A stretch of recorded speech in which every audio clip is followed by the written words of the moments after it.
helps to weed the bushes for the growing of cocoa remain some of the poorest group of professionals living in some of the most underdeveloped communities in Ghana.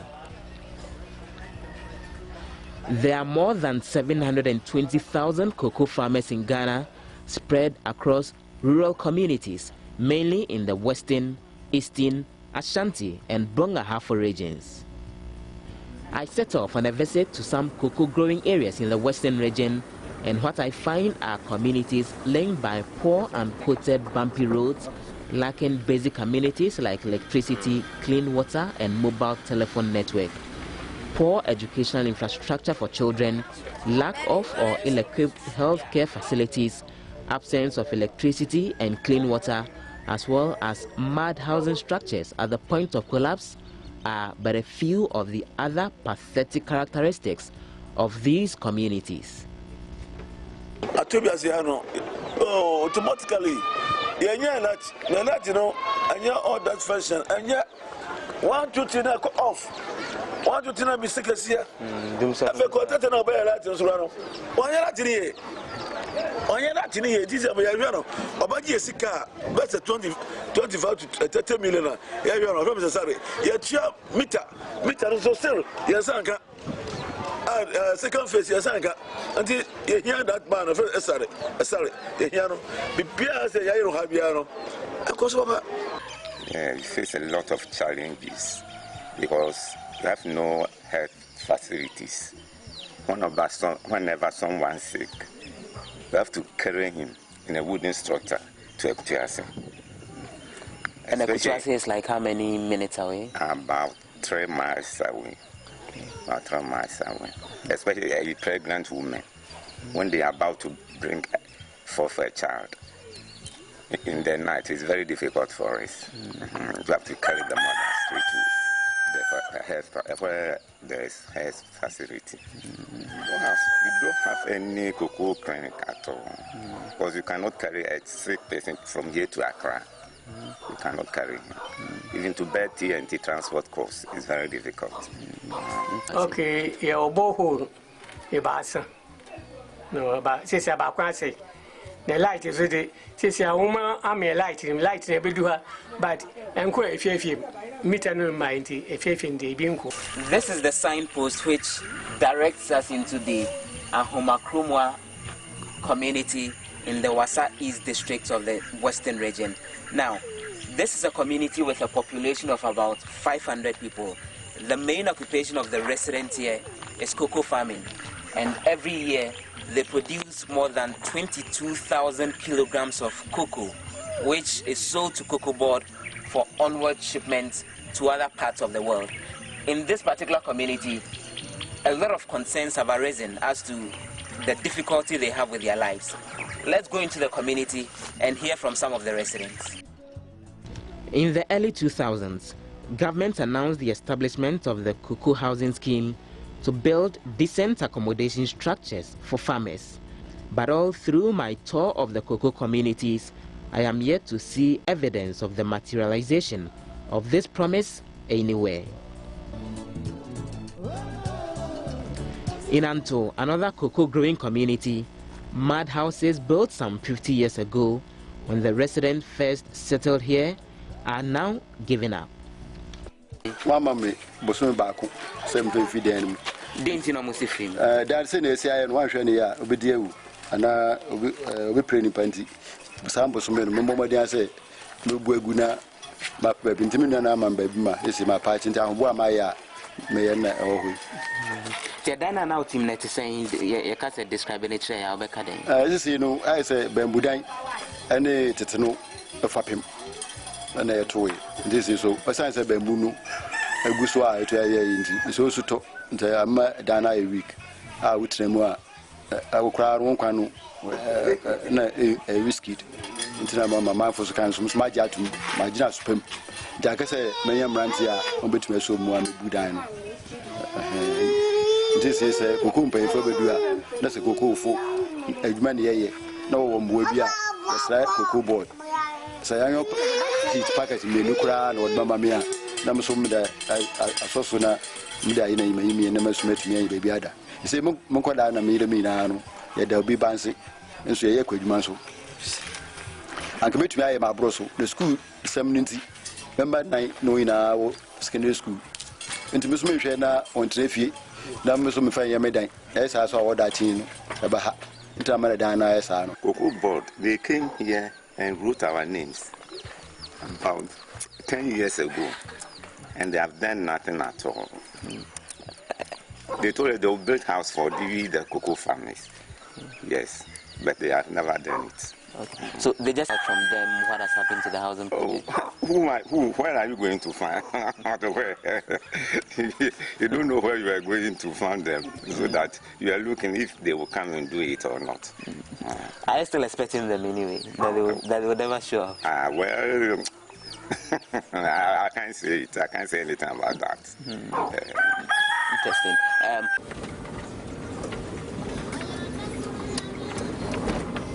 The issue of poor quality education for children in these cocoa growing communities is another serious issue.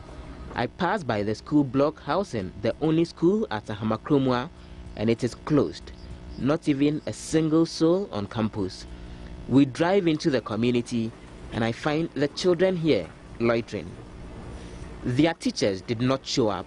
For the parents here, the absence of teachers' quarters for them is responsible for this problem. And also nothing. Okay. My next stop is Sachi, another cocoa growing community of a population of about 500 people, including about 80 boys and 70 girls. I meet these children playing at home when they are supposed to be in school.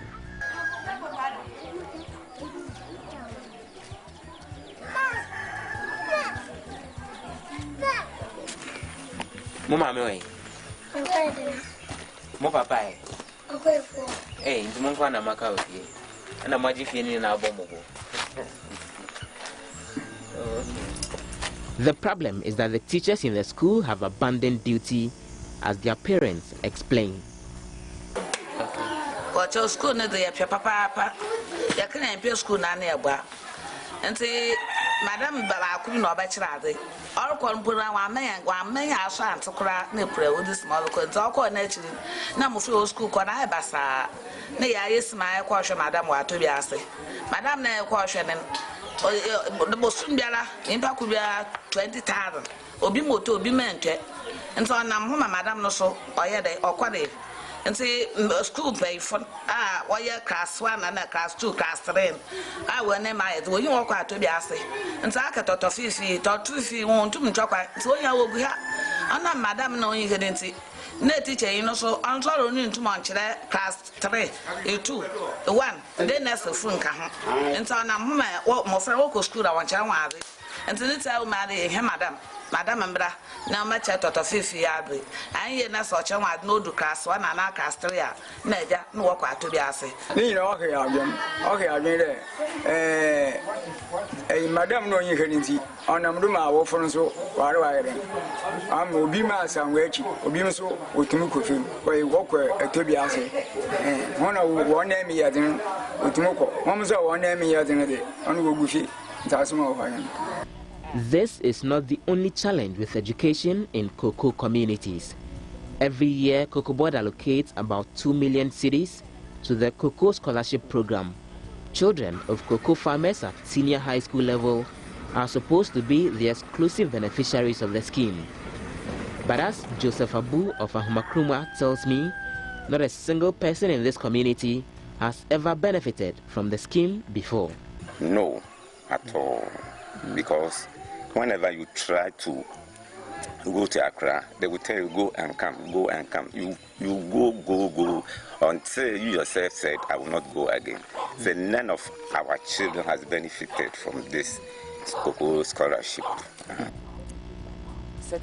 The situation is no different in Anto, another cocoa farming community. The allegation is that children of civil servants who have never stepped foot on cocoa farms before are rather those who enjoy the scholarship, while cocoa farmers themselves struggle to pay fees for their children. School scholarship, no. Yes, Anka, Ma, your Mofrana, Anya, school Nakono, a Coco, baby, Obicra, on Coco, none of Benya scholarship. Why the more Coco, no Coconia scholarship, Obi or ni Coco passbook. Also, the bar, I scholarship. Or only just here. This is a fear, but who say the more scholarship, I'm direct to the PC for all. Sir, well, the purchasing the persons for no. I'm not more. Now, to me, Mamma, baby, I got 4 church, the more passbook, no more scholarship. And a moment, I brought you a tico, but 2 or 3 tons. Oh, yeah, not about them, sir. Now you are one already. No, beyond one tico, the cocoa bone, Zibiaco court here, and so on, the bar on scholarship. How?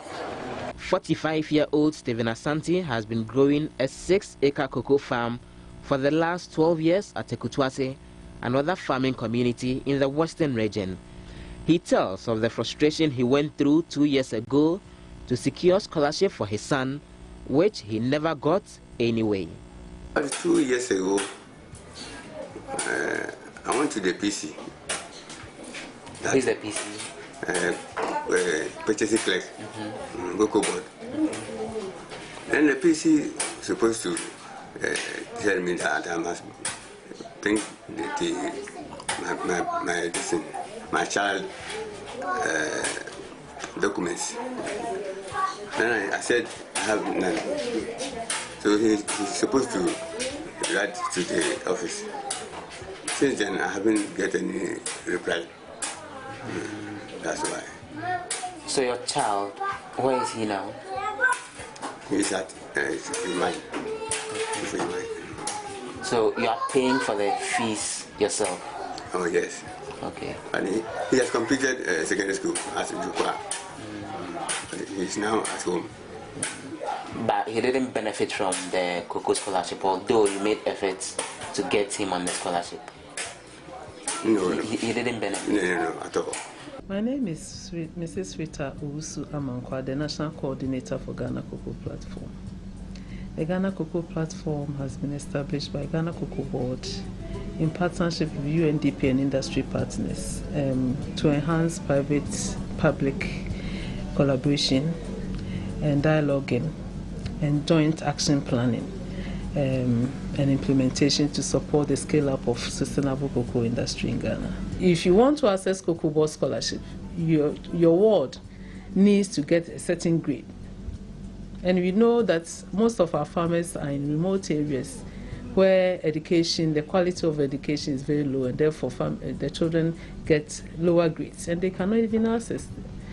And some of them leave their passbook with the clerks, the purchasing clerks. And they don't even know that the passbooks have to be with them. It is their property. And the passbook is what is used for accessing the scholarship. Okay, so they keep this passbook with the purchasing clerks, and they use it for all sorts of, they even use it for other people. All right, so this shows that, farmers lack information, and farmers should be empowered enough to demand this passbook from the clerks. Sometimes they give an excuse that, I'll record it later, come for it later. But never, the farmers don't really get access to them again. And they need to be taught as to what they can use their passbook for, even to access credit. So these are some of the issues, and that is what we will try to organize discussions as we did, organize discussions around it and see how best we can solve the problem. Bright Reko Brobe is a rural development practitioner who has worked in cocoa growing communities for several years. He shares some perspectives. I would say farmers are the least when it comes to meeting them and dialoguing with them, and they putting their matter across for redress. If you look at what farmers bring and the attention that is given farmers when they put their matters across, then it is quite unfortunate, because these are people who do not go on strike, for example. If farmers are having problems, they do not address it by way of strikes. You can imagine if farmers said for just even 2, 3, 4, 5 hours they are going on strike. What kind of system would we be seeing? Because food becomes problem. They are producing everything. Unfortunately, we are not looking at them the way we should be listening to them. Moving forward, I think we must have stronger representation by way of the associations that we already have. We need to be looking at the kinds of associations that they form and the leadership, and also ensure that they are better listened to. Because for me, what I see now, farmers will they have many forums where they attend, they will talk about their issues and all that. How many are addressed? And if they are addressed at all, the timing is also an issue. So I think one key thing for farmers is to have stronger trade unions, as it were, so that they are able to advocate, they are able to meet government and discuss what they have at the moment.